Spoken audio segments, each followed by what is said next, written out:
What's up, guys? Halloween Hunter here. It's like 7 a.m. I'm looking beat, but it'd be like that sometimes. The hearse is back home from the mechanic, but it's not good news. And I have another parts motor here. So let me tell you what I did wrong when I built this motor. Now we gotta take it out and fix it. So here's another parts motor. I already started cleaning it up, but see how the pistons have arrows on them for forward? Well, on this engine, you can see the intake and exhaust valves port is equal on both sides, so that doesn't really matter too much, which is why I put the pistons in. If they had arrows, I put them in with the arrow, but there were some with no arrows that I just put in. Completely forgot that the rods are different on each side. You can see that this side is beveled and this side is flat. You can see where it got kinked right here. Guys, this is the bottom of, I think, cylinder 8. It's piston rod, the bottom of the rod. And the mechanic got the car started and this blew out of the pan. So I forgot, I think it's on the other side of the car. I'll show you in a different video. I'll show you the hole when we tear that motor apart. But we blew a rod on the bottom end, and we just have to hope it was on this side, so that it blew out of the pan right around here, about right there. So that's the bad news, is I put these in wrong, and that's why we were having motor trouble. If it wasn't for these, it'd be fine. So luckily, I had a friend who had an extra 472 just sitting in his backyard. So he gave it to me. I did some work on it yesterday. I took one of the heads off yesterday. But for the most part, this engine's kind of junk. But I'm going to use the pistons out of it. Even though they look dirty and grimy, they're actually pretty good, in good shape. We'll see once I take them out. I'm gonna use some of these pistons and rods, basically, in the hearse when I clean them up. What we need to do, and I need the oil pan, because my oil pan now has a hole this big in it. Pretty crazy, guys. Did not expect that. Although I did think that if I had a problem, that was gonna be the problem. So I'm gonna drain the oil on this, take the head off, and we'll start taking these pistons out. So here it is. Not completely torn apart, but torn apart to what we need, which was pistons. And actually, that looks pretty good. So I'm pretty sure I know the mistake I made. So each piston is taken out in order. Correct stamping on each one. You notice it only has stamping on one side, not the other. So where I messed up was I had 8 sets of pistons. Some were too dirty to clean from one motor. So basically I took 4 from one motor and 4 from the other. And I also took the best, caps, not the matching caps. So what ended up happening was I ended up matching maybe some 2s with 1s, which looks like it'll work bearing wise. The bearing inside will be fine, it'll be in the right channel. The problem is that outskirt piece will be the wrong piece and they'll get kinked, which is what happened on my motor that I spent months building. So as you see, this is a number 8, I think, but see that flat side? The flat side is on the inside. So if this is 1 and this is cylinder 2, they go like this.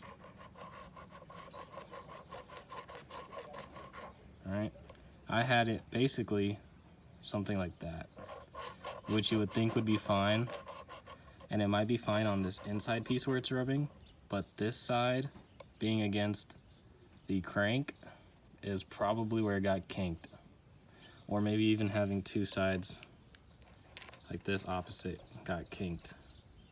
So, you know, it was a small mistake that I didn't think was a big deal. I thought these could go, like I said, there's a little kink in it on the top, you can't see here, for the oil and for your bearing. So those can go only go in one way. So I did all those correctly, which you would think if you did all those correctly, everything else would be correct, but I guess not. So there they are, all the pistons in order that need to be cleaned. I highly recommend using stuff like this. This stuff works great when you're tearing apart an old motor like this. Just coat the whole motor in this stuff. And then for cleaning your pistons, this stuff works really good. Industrial Purple degreaser and cleaner. Normally I buy it by like the 5-gallon, but they were all sold out. So I got some of these. You're gonna want some brushes. Don't look at these ones. You're gonna wanna use the rubber brushes, but this is all they had was the 3-pack, and I can use these for something else. So you're gonna wanna use the rubber brushes. You don't wanna be putting any grooves or scratches in the pistons. So use just the rubber only, or plastic. And that's what we're gonna do next, is clean all these pistons. I have to clean up this mess first. I'm saving all these parts. I'm saving those heads, because heads are freaking expensive for this motor. It'll cost me like $200 to get those heads rebuilt, and I could sell them for like $1,500 or $1,600 for a set, easy. So there's a lot of good parts. The harmonic balancer, it's $100. So there's a lot of money in these 472s, and for the most part you can find them for dirt cheap, like this, because a lot of people don't like using them. These engines were made to run on like leaded gas, which they don't get anymore, so you have to put additive.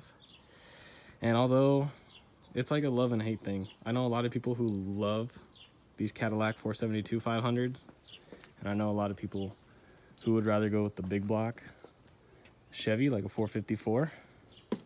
It's a lot simpler, easier to get parts, and a lot cheaper. Like I said, a harmonic balancer for this motor is like $100 used. You can't really get anything new for this motor other than some pumps. So going with something like a Chevy 454 or 350, a lot more reliable. Parts are way cheaper and abundant. You could pick up 350s for free on off-road. All right, so the next thing we're gonna do is clean these pistons out. All right guys, so I started cleaning the pistons. Right now I was cleaning them in just a water and car soap, but I ended up cutting my finger open, so I had to stop.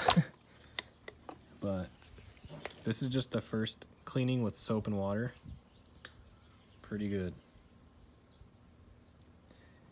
We're gonna clean it with the degreaser once we're done with the soap and water. But these are actually pretty nice.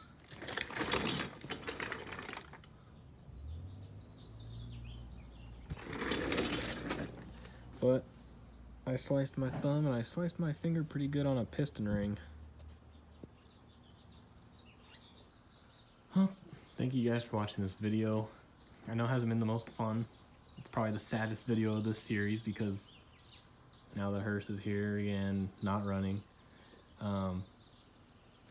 We put my hearse here, that would be easier for us to pull the motor, because when we pulled the motor out on that side, it was a pain in the butt. So I had the tow truck driver drop it off here.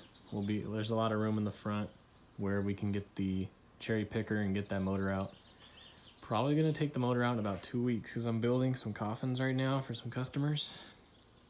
They want 2 twin coffins. Working on these. When these are done, they will go to the customer, and I'll have my free time to work on this. So probably about a week.